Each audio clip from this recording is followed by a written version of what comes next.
Shalom, shalom, terpujilah Tuhan. Selamat pagi dan selamat hari Minggu. Dalam anugerahnya yang besar, Dia telah memberikan kita satu hari lagi, tepat di hari Minggu pertama di tanggal 7 Maret tahun 2021.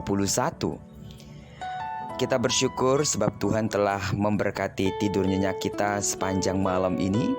Dan kita tetap percaya bahwa sepanjang hari ini sampai terbenamnya matahari di tanggal 7 Maret 2021, Tuhan akan terus menyatakan kuasa namanya sebagai Allah yang menyertai, Allah yang melindungi, dan Allah yang pasti memberkati kita. Amin.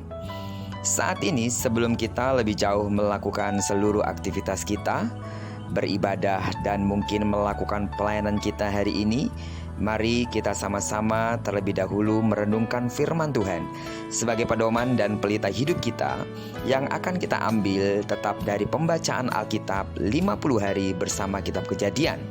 Dan hari ini kita akan melanjutkan pembacaan kita dari kitab Kejadian pasalnya yang ke-35 ayat yang pertama sampai dengan ayatnya yang ke-29.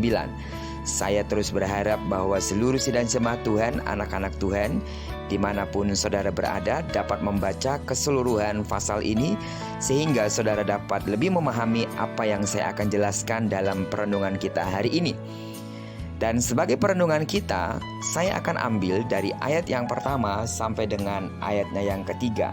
Sekali lagi, Kejadian pasal yang ke-35 ayat yang pertama sampai dengan ayatnya yang ketiga, saya akan baca buat kita semua.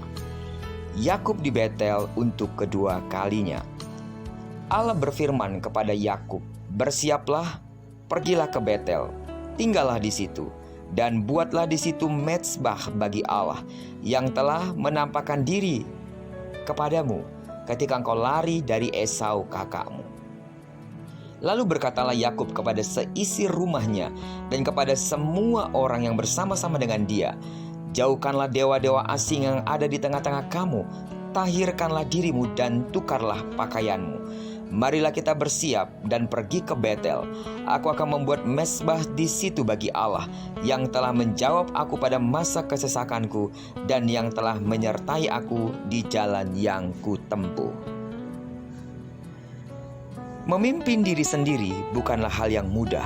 Karenanya, kita dapat belajar dari keteladanan kepemimpinan yang baik dari Yakub. Peristiwa yang dialami Yakub bersama seisi rumahnya membuat ia harus meninggalkan Sikem. Kemudian Allah menyuruh Yakub pergi ke Betel dan mendirikan mezbah di sana baginya. Perlu dicatat, ada maksud dari perintah Allah kepada Yakub untuk pergi ke Betel. Allah ingin supaya kelak Yakub kembali ke sana dan hidup semakin taat kepadanya. Untungnya Yakub sadar akan rencana tersebut. Dia memerintahkan semua orang dan seisi rumahnya untuk membuang dewa-dewa asing dan mentahirkan diri. Mereka mendengar dan melakukan apa yang dikatakan oleh Yakub. Ketaatan membuat Allah menyelamatkan Yakub serta seisi rumahnya. Tidak hanya itu saja, Allah juga berjanji untuk memberkati Yakub bersama dengan keturunan-keturunannya kelak. Di sini Yakub berhasil menjadi pemimpin yang baik bagi keluarga serta orang-orang yang terdekatnya. Hal itu ditunjukkannya lewat ketaatannya kepada Allah. Jika ia melawan, maka Allah bisa menghukumnya dengan membiarkan ia dan seisi rumahnya tertangkap oleh bangsa-bangsa sekeliling mereka, terlebih oleh keluarga Sikem.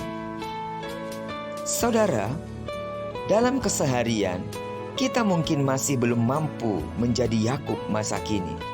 Sebab kita sendiri pun terkadang masih sulit untuk memimpin diri sendiri, apalagi orang lain. Kita agaknya masih sering tersesat dan hilang pengharapan karena terlalu mengutamakan kekuatan sendiri. Ditambah lagi, kita pun masih gemar melakukan apa yang Tuhan tidak kehendaki. Namun di dalam perenungan hari ini, Tuhan mengingatkan sesuatu hal yang penting buat kita untuk dapat menyelamatkan seluruh anggota keluarga kita. Sebagai seorang pemimpin, sebagai seorang kepala keluarga mungkin, sebagai ibu, sebagai anak, sebagai mertua, sebagai orang-orang yang dituakan, Mari kita sama-sama belajar untuk memimpin diri sendiri. Memimpin diri sendiri untuk semakin dekat dengan Allah. Dan ketika kita telah mampu memimpin diri kita sendiri, maka orang-orang yang ada di sekitar kita, orang-orang yang mengikut kita, orang-orang yang berkata mengasihi kita, mereka akan melihat kita dan mampu mengikuti apa yang kita arahkan. Karena otoritas yang ada pada kita bukanlah otoritas yang manusiawi lagi, tetapi otoritas yang daripada Tuhan sendiri. Sebab ketika kita mampu memimpin diri sendiri, maka kekuatan Allah akan berada bersama-sama dengan kita untuk memimpin orang lain. Dan dalam kesempatan hari ini, tepat di hari Minggu, pimpinlah dirimu sendiri untuk datang beribadah kepada Tuhan. Sebagai kepala keluarga mungkin, sebagai orang tua, pimpinlah keluargamu untuk datang dan beribadah kepada Allah. Baik ketika kita beribadah secara online maupun ketika kita beribadah secara onsite. Beribadahlah dengan takut akan Tuhan.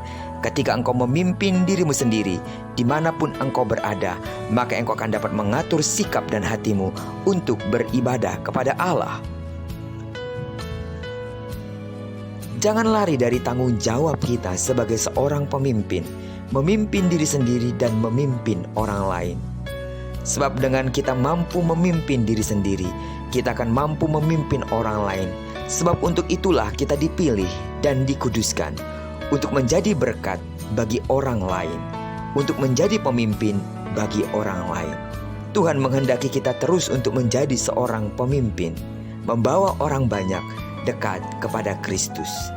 Jadilah menjadi teladan dalam segala sesuatu, dan jadilah menjadi pemimpin yang sejati. Terpujilah nama Tuhan. Diberkatilah kita bersama dengan orang-orang yang kita kasihi. Diberkati pula kita bersama dengan orang-orang yang kita cintai. Dan apa yang telah dijanjikannya bagi kita, dengan berkata bahwa diberkati apa yang dikerjakan tangan kanan dan tangan kiri kita, serta kemanapun kaki kanan kaki kiri kita melangkah, di sana kemuliaan Allah akan dinyatakan. Dan terjadilah itu bagi kita sepanjang hari ini. Diberkatilah kita semua. Shalom.